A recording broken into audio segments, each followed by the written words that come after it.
Hello and welcome to our podcast. I'm Samuel, and I'm here with my co-host, Sophia. Today, we are going to talk about a very serious and important topic, the war and growing conflict between Iran and Israel.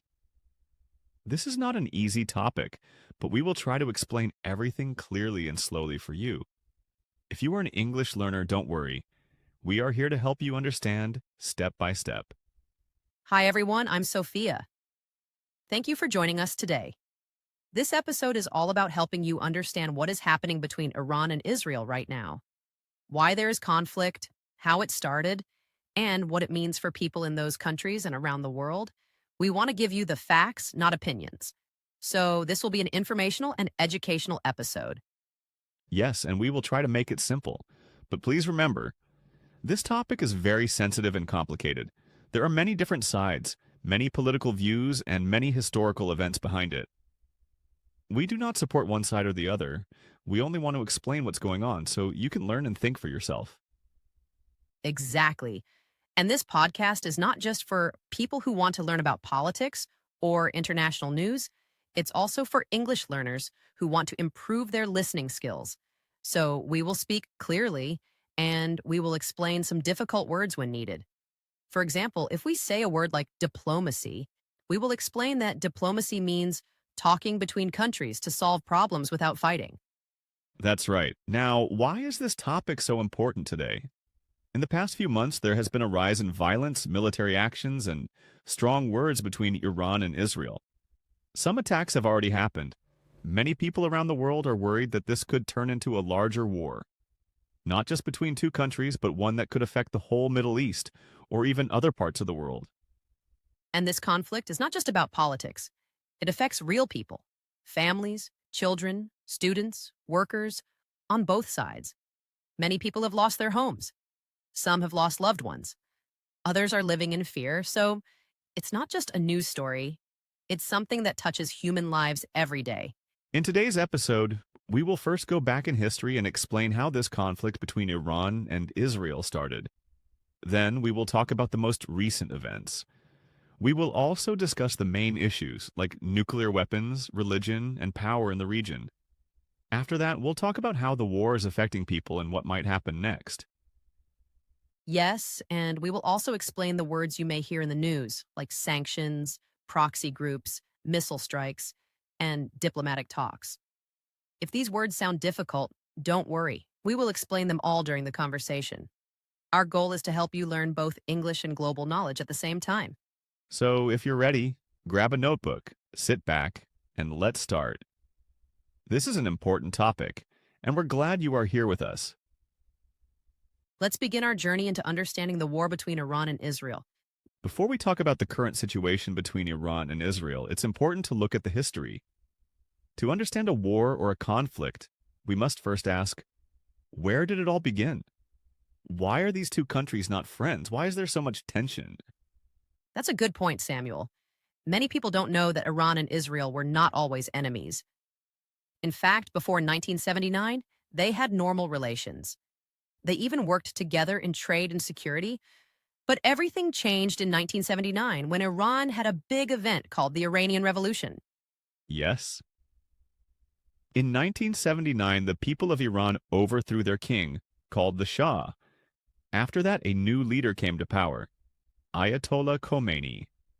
He was a religious leader and he started a new system called an Islamic Republic.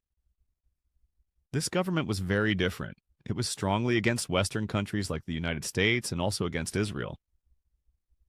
From that time on, Iran's government said that Israel should not exist. They said that Israel was occupying land that belongs to the Palestinian people. Iran started to support Palestinian groups who were fighting against Israel. One of those groups is called Hamas, and another is Hezbollah, which is based in Lebanon. Yes, and this is where things became more dangerous. Iran gave money, weapons, and training to these groups. Israel saw this as a big threat. Israel believes that Iran is trying to attack it through other groups, not directly. This is called a proxy war, when two countries fight each other by using other groups or smaller armies. That's a new word for our listeners, a proxy war. A proxy war means a war that is not direct. Iran and Israel are not fighting face to face most of the time, but they are both involved in conflicts in other places like Syria, Lebanon, and Gaza. Exactly. Another very big reason for the conflict is Iran's nuclear program. Iran has been building nuclear facilities for many years. They say it is for peaceful energy. But Israel and many other countries worry that Iran wants to build a nuclear bomb. Israel says that if Iran ever builds a nuclear weapon, it would be very dangerous for the whole region. In fact, Israel has even attacked some of Iran's nuclear sites secretly in the past. They used special cyber attacks or airstrikes.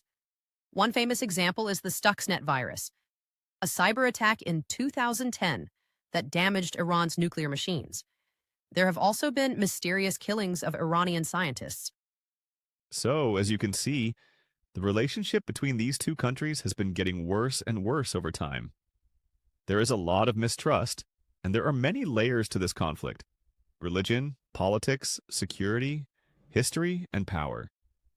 Yes, and both countries have strong ideologies. Iran's leaders often speak against Israel. They hold big rallies and burn flags. And in Israel, leaders say they will never let Iran become too powerful, especially with nuclear weapons. So both sides feel like they must protect themselves. It's also important to say that the people of Iran and the people of Israel are not the same as their governments. Many regular people in both countries just want peace. They want to live normal lives. But the governments are in conflict, and that's what makes it so serious.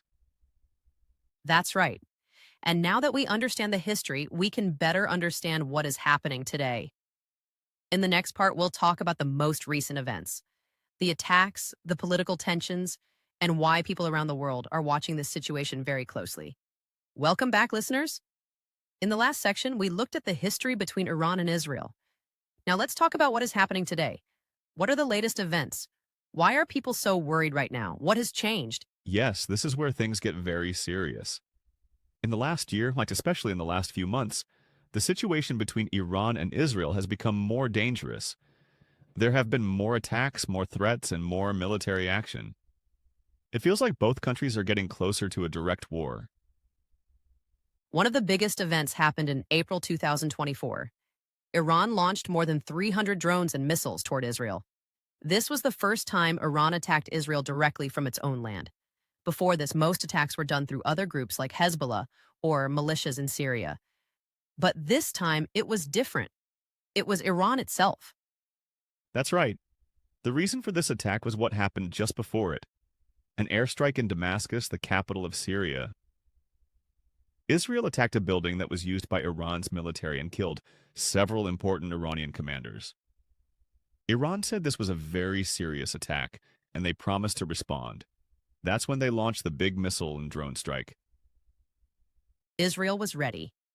With help from the United States and other allies, Israel used its Iron Dome and other defense systems to shoot down most of the missiles and drones. Very little damage was done inside Israel, but the attack was still very important. It showed that Iran was willing to fight directly. Yes, and after that, Israel also responded. They hit back at military targets inside Iran, although they tried to keep it secret. This is what we call a retaliation, or a response to an attack. Many people began to ask, is this the beginning of a real war between Iran and Israel? And not only that, this situation has pulled in other countries too. The United States supports Israel and has sent warships and soldiers to the region. Iran has allies like Russia and China, and some Arab countries are also worried. So this is not just a local conflict, it's becoming an international crisis. We should also talk about Hezbollah, the armed group in Lebanon. They are close to Iran and often fight against Israel. Since April 2024, there have been many attacks from Hezbollah into northern Israel, and Israel has responded with airstrikes in Lebanon. Thousands of people have been forced to leave their homes. Yes, there is also the situation in Gaza, where the group Hamas has been fighting Israel for a long time. Iran supports Hamas too. So now Israel is facing problems on many sides, from Gaza in the south, Lebanon in the north, and possibly even from Syria and Iran directly. This is why people are using the word multi-front war. That means fighting in many places at the same time. And that kind of war can be very dangerous, not only for Israel and Iran, but for the whole region. And let's not forget the human side. Thousands of people in Israel, Gaza, Lebanon, and even Iran are living in fear. Schools are closed, homes are destroyed, families are hiding in bomb shelters. It's not just about missiles and politics, it's about people. That's why world leaders are calling for calm. The United Nations, the European Union, and many other governments are asking both sides to stop fighting and try to talk. But so far, the tension is still very high. Everyone is watching closely, and no one knows what will happen next. In the next part of our podcast, we will go deeper into the main issues between Iran and Israel, like nuclear weapons, proxy forces, and ideology. These are big words, but we'll explain them in simple English so you can understand. So don't go anywhere. Stay with us as we continue to explore this important topic. Another major reason behind the conflict between Iran and Israel is the ongoing struggle for power and influence in the Middle East region. Both countries want to be seen as strong and important players, and each is trying to shape the future of the region according to their own interests and values. Iran wants to expand its political and military influence in nearby countries such as Iraq, Syria, Lebanon, and even Yemen. By supporting friendly governments and powerful armed groups in these countries, Iran hopes to build what it calls a Shia crescent, a group of allies that stretch across the Middle East, allowing Iran to challenge its enemies, especially Israel and the United States. Israel, on the other hand, is deeply worried about Iran's growing presence in these areas because it feels surrounded and threatened by forces that are loyal to Iran. Over the last decade, Israel has worked hard to build better relationships with Arab countries that once saw it as an enemy.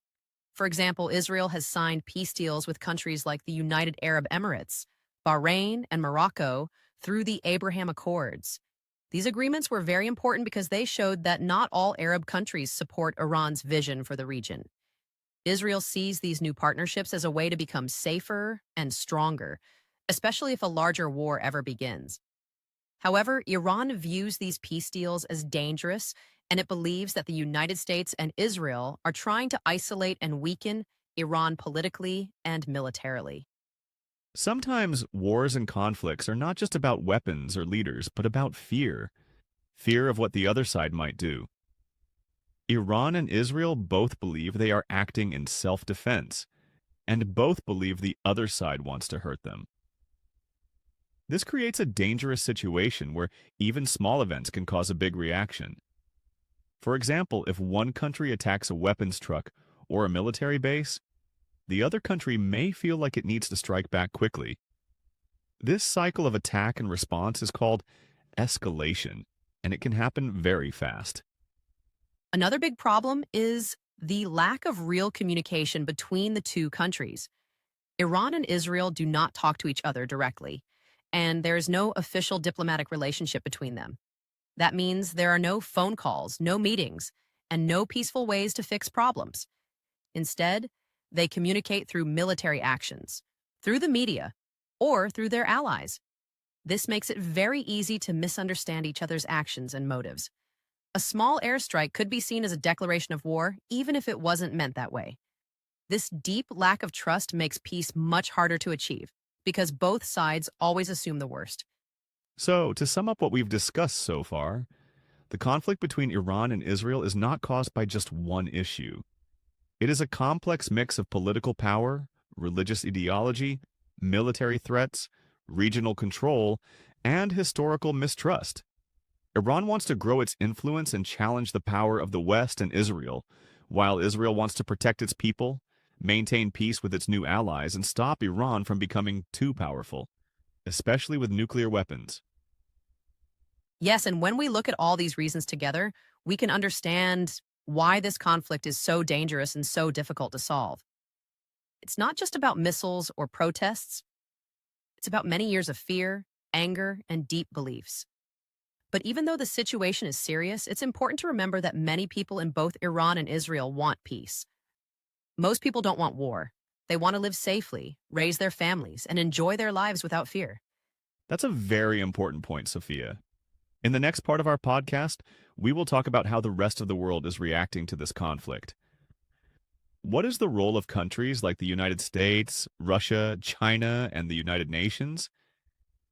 Can international leaders help stop the violence? We'll explore that in detail in the next section. All right, dear listeners. In the last section, we discussed the main issues between Iran and Israel, including nuclear concerns, proxy wars, ideology, and the struggle for power in the region. Now, in this part of the podcast, we'll turn our attention to the wider world. We will talk about how other countries and international organizations are reacting to the situation. What are they doing? What are they saying? And can they help reduce the conflict? Or are they making it worse? That's right, Samuel. The Iran-Israel conflict is not just a local or regional problem. It has become a global issue. Many powerful countries are watching it very closely, and some are already involved, directly or indirectly. That's because any war between Iran and Israel could affect the world economy, especially the oil market, and it could also create more refugees, more violence, and more tension in other parts of the Middle East. Let's begin by talking about one of the most important players in this story, the United States of America. The United States has always been a strong ally of Israel, both politically and militarily. Every year, the U.S. gives billions of dollars in aid to Israel, including advanced weapons and defense systems. In return, Israel supports many of America's goals in the region. So, whenever Israel feels threatened, especially by Iran, the U.S. usually supports Israel's right to defend itself. At the same time, the U.S. also has a complicated relationship with Iran. Since the Islamic Revolution in 1979, when Iran became an Islamic republic, the two countries have not had formal diplomatic ties. The U.S. has placed many sanctions on Iran, economic punishments, to try to limit Iran's power and stop it from developing nuclear weapons. But there have also been moments when the U.S. and Iran tried to talk, especially during the time of the Iran nuclear deal in 2015. That deal gave hope for peace, but after the U.S. left the deal in 2018, relations became worse again. Today, the U.S. is trying to balance two goals: protect Israel and avoid a full-scale war. American leaders do not want Iran to attack Israel, but they also don't want to send American soldiers into another Middle Eastern war. So they are using diplomacy, trying to talk to other countries like Qatar, Oman, and Turkey to reduce the tension. Russia is also watching the situation very closely. Russia has strong relations with Iran, especially in Syria, where both countries support the government of President Bashar al-Assad. Russia and Iran have worked together militarily in Syria for many years. Iran sees Russia as a powerful friend that can help protect its interests. But at the same time, Russia also talks to Israel. Even though Russia and Israel do not always agree, they have kept diplomatic ties. Russia has allowed Israel to carry out airstrikes in Syria, but with limits. Now, with the Iran-Israel conflict growing, Russia has to be very careful. It wants to keep good relations with both sides while also using the situation to increase its global power, especially as it faces problems in Ukraine and with the West.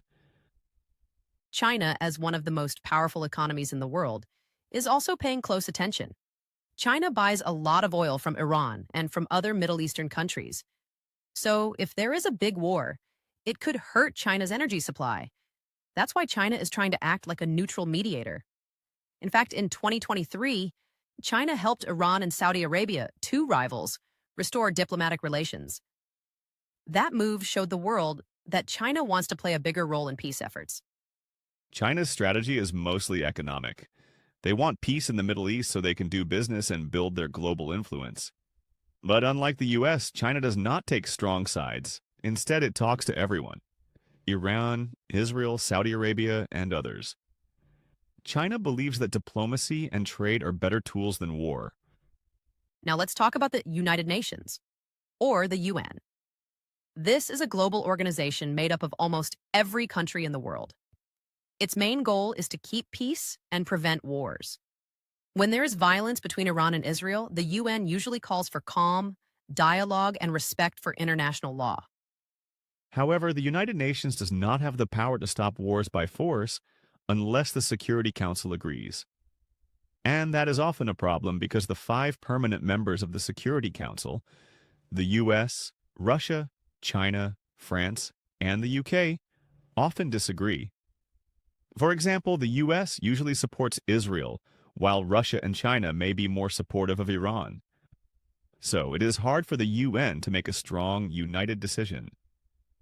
Still, the UN plays an important role in providing aid to civilians, protecting human rights, and sending peace messages. But many people around the world believe the UN should do more to prevent violence and punish those who break the rules. Many Arab and Muslim countries have strong opinions about the Iran-Israel conflict. Some countries like Syria and Lebanon support Iran because of shared political or religious beliefs. Others, like Saudi Arabia, the UAE, and Egypt, are more cautious. They don't want Iran to become too powerful, but they also don't want war with Israel. Recently, some of these countries have made peace with Israel through the Abraham Accords, but many of their people still support the Palestinian cause and oppose Israeli military actions. So these governments are walking a very thin line. They want to keep their peace deals, protect their national interests, and avoid taking sides too openly. There is also worry that if Iran and Israel go to full war, it could pull in many other countries. Lebanon, Iraq, Syria, Jordan, they could all be affected. That's why many Arab leaders are calling for diplomacy and peace, even if they do not all agree on how to achieve it. As we can see, the Iran-Israel conflict is not just a problem for those two countries. It's a problem for the whole world. Many powerful nations and organizations are trying to stop the violence, but they also have their own interests, political, military, or economic. That makes things complicated. Yes, and because so many different countries are involved, the risk of a bigger war is very real. At the same time, these global powers also have the ability to help. If they choose diplomacy over war and peace over politics, there is still hope that this conflict can be slowed down or even stopped. In the next part of our podcast, we'll talk about how ordinary people in Iran, in Israel, and around the world are reacting to the crisis. What do they think? What are their hopes and fears? And how is this conflict affecting daily life for families, students, workers, and refugees? In Iran, many citizens are feeling a deep sense of worry and exhaustion.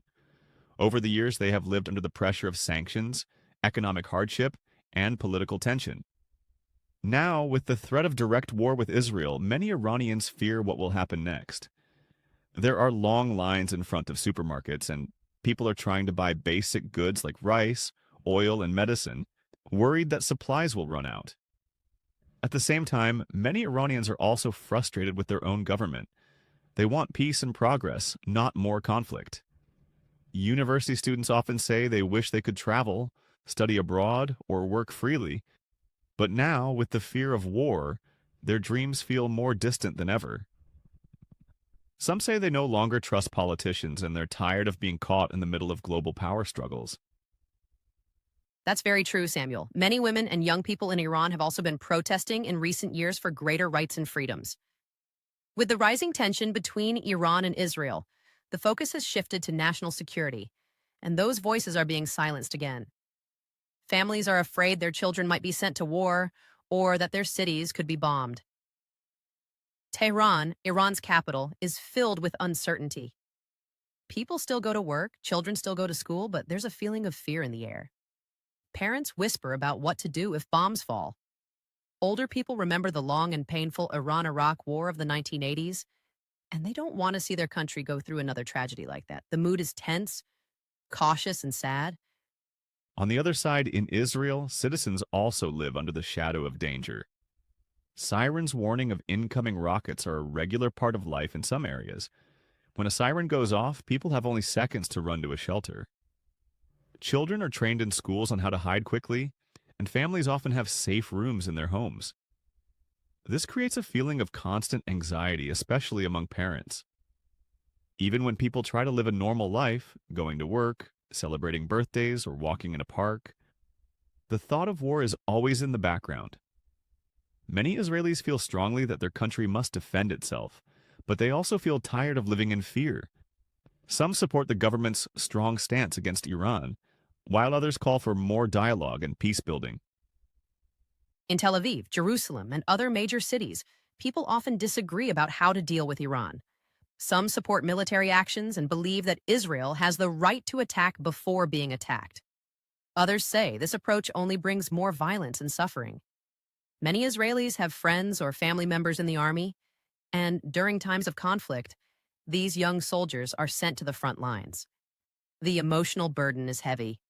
Some families don't sleep well at night, afraid of phone calls bringing bad news. There are also protests, peace marches, and discussions on TV and social media, where people debate the right path forward. Like in Iran, the people of Israel are not one voice. They are many, with different opinions, hopes, and fears. The impact of the Iran-Israel conflict is not limited to these two countries. In places like Lebanon, Syria, Iraq, and even Jordan, many civilians are living in unstable conditions. Some have already been displaced by earlier wars. They live in refugee camps or damaged buildings, struggling to find food, clean water, and basic health care. For these people, the idea of another war breaking out is terrifying. In Lebanon, where the Hezbollah group is based and often supported by Iran, there are fears that any Israeli strike could lead to a wider conflict. Civilians living near the border know that even one mistake could turn their homes into battlegrounds again. In Syria, many cities are still recovering from a long civil war. The idea of another regional war brings sadness and fear. Children who were born during the Syrian war have grown up hearing bombs and gunshots. Some don't even know what peace feels like. These communities are exhausted. They have seen too much violence. Humanitarian groups report that people in these areas are already preparing emergency plans. Some are digging small shelters, while others are collecting food and water in case the fighting reaches them. Their voices often go unheard, but they remind us of how war affects the most innocent: the children, the elderly, the sick, and the poor. Far from the Middle East, people in other parts of the world are also reacting. In cities like London, New York, Berlin, and Paris, large protests have taken place. Some in support of Israel, others in support of Iran or Palestine.